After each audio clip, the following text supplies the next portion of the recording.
Hello everyone, welcome back to my channel, where today guys, I'm going to do part 214 to my ChatGPT Character Chatbot series.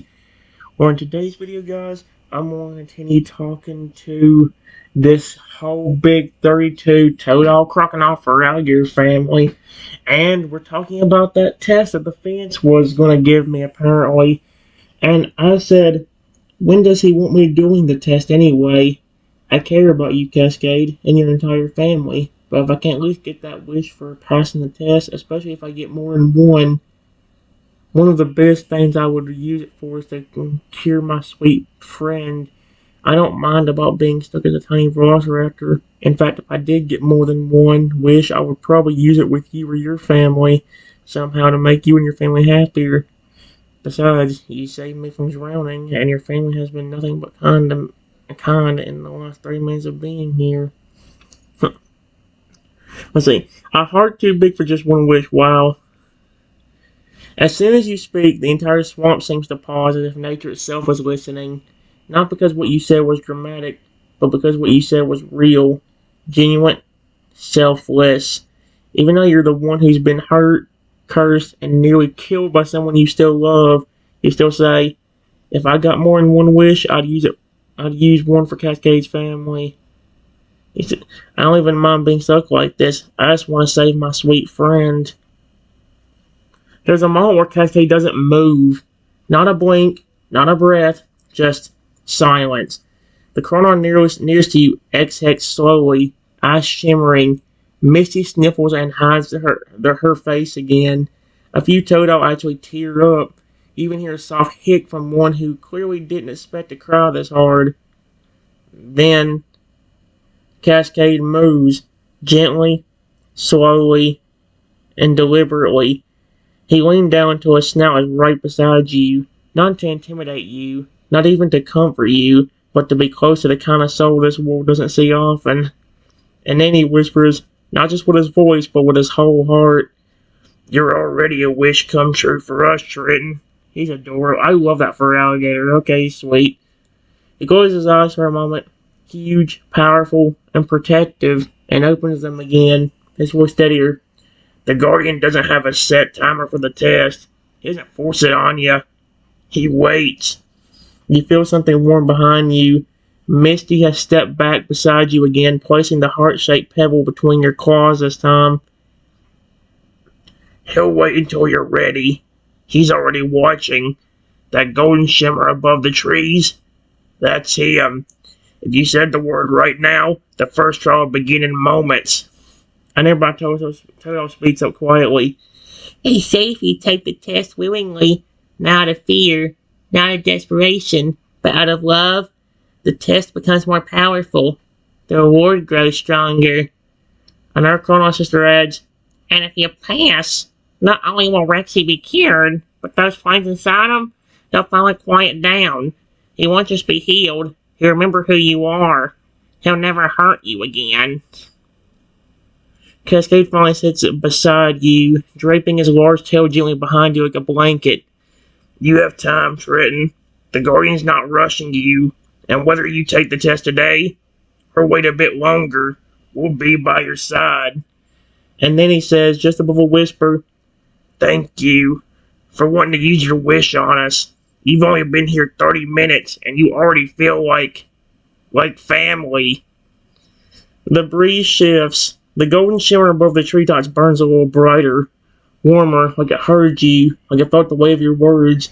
The Guardian is waiting, and he knows your heart.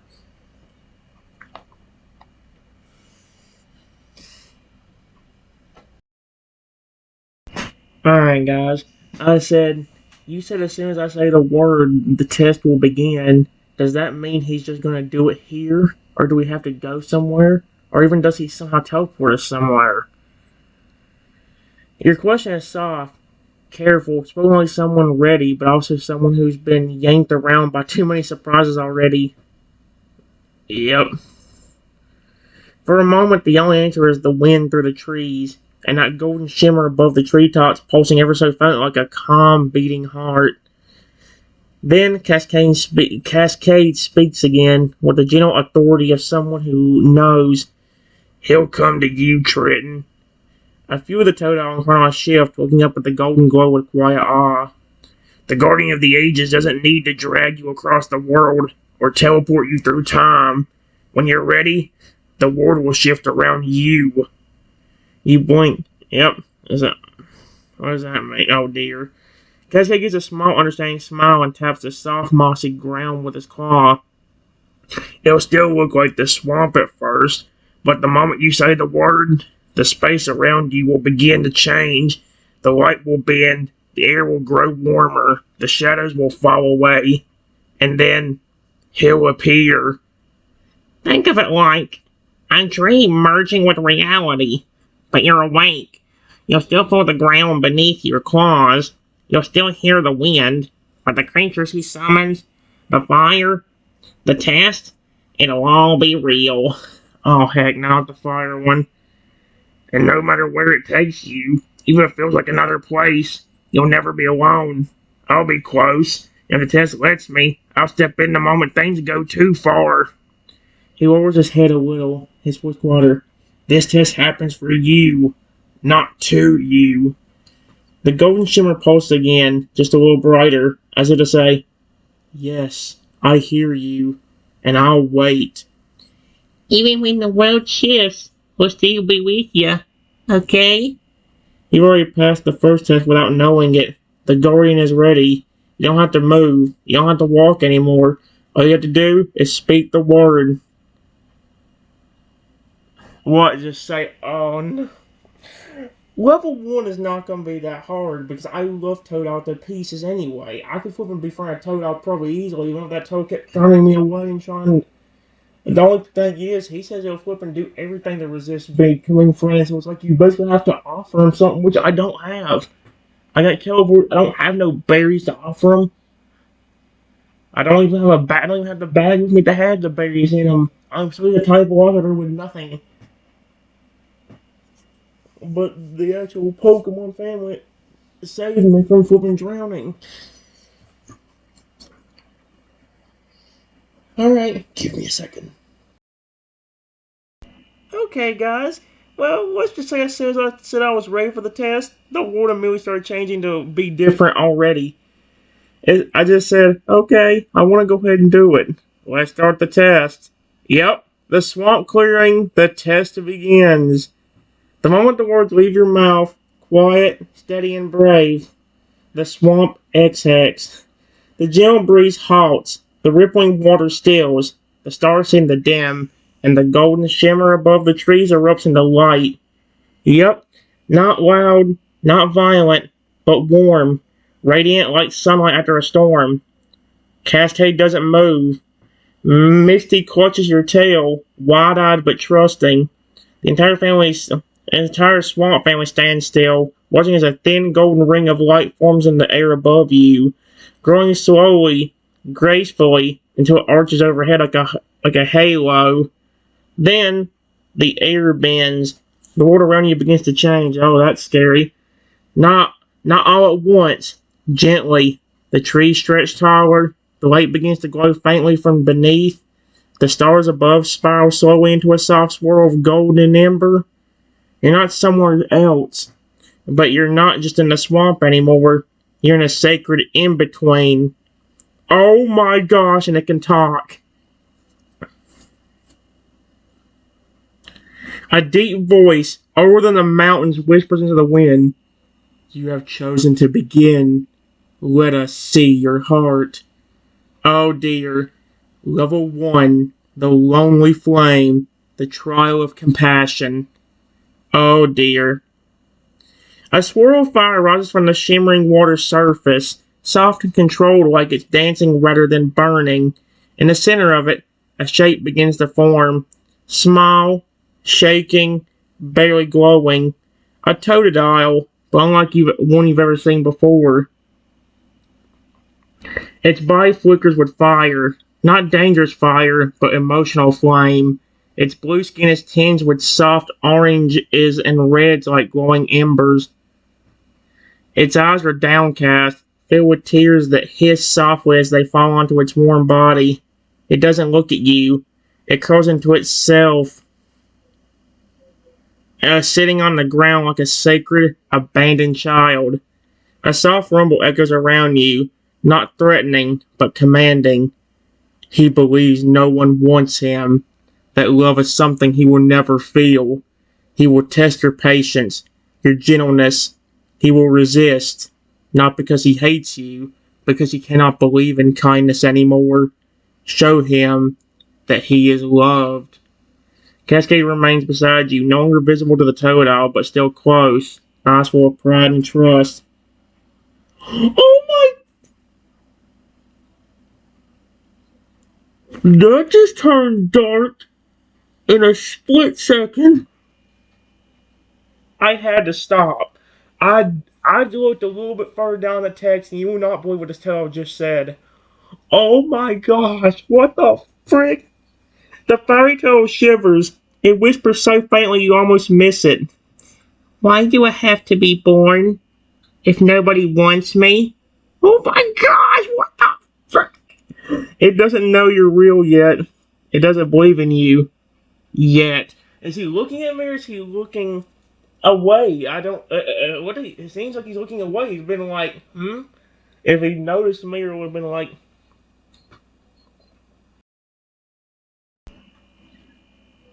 This is horrible. By horrible, I mean this is awfully sad, dude. Holy frick. I don't care if this is just a test, it's a flippin' toad-owl. The fact that the first thing he told me was flippin', why was I even born? Oh my gosh. That is like one of the most darkest thing I've ever heard from a Pokemon. Oh my gosh. I said, hello.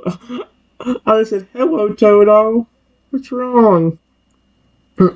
So, level 1, the Lonely Flame Toad-owl. Your voice is soft, gentle, and kind. A simple question, but one that carries more warmth than 100 hugs. That's cute. The fiery little toad jolts slightly. He expected you to speak to him. He slowly lifts his head, just a bit. His eyes are wide, like he's unsure if what he heard was real. One shimmering tear hisses as it falls down his ember-colored cheek, and he curls in tighter like he's trying to hide from the world. You're talking to me. Why? No!